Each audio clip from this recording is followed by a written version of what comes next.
Goeiedag, ek groet jou in die kosbare naam van Jesus Christus.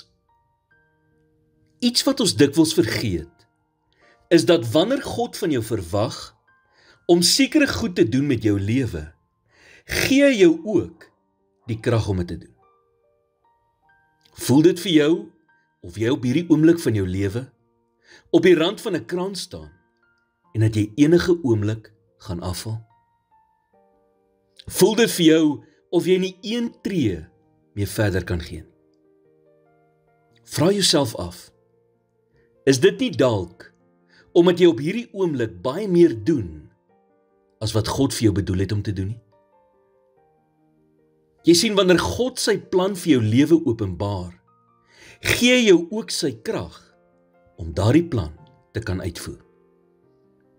En een van die maniere hoe jy verseker kan weet jy leef God se wil en plan vir jou lewe, is dat jy gelei sal voel en nie gedryf nie.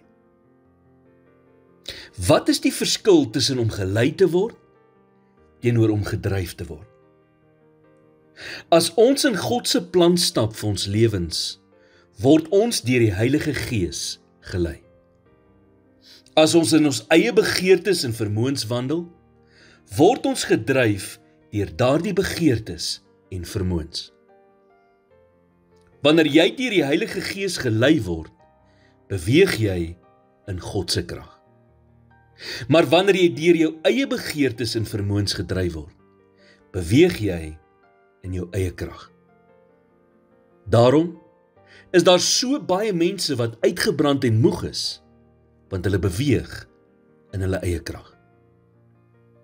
Die Bybel sê in Sagaria 4 vers 6, nie deur krag of deur geweld nie, maar deur my gees, sê die Here van die leerskare. Wanneer 'n mens deur die Heilige Gees gelei word, word jy nie meer deur die omstandighede gelei nie. Want jy maak dan nie meer staat op jou eie krag om al die punte van jou lewe bymekaar te hou nie. Want jy is dan afhanklik van God se krag.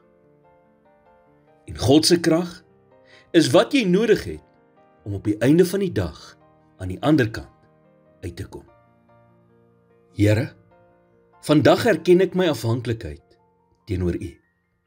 Ek is swak en feilbaar, maar U is almagtig. Help my om op die leiding van die Heilige Gees staat te maak en nie op my eie krag en vermoëns nie. Vul my ook met U genade en wysheid, sodat ek 'n lewe sal lei wat U sal eer en sal verheerlik. In Jesus naam bid ek dit.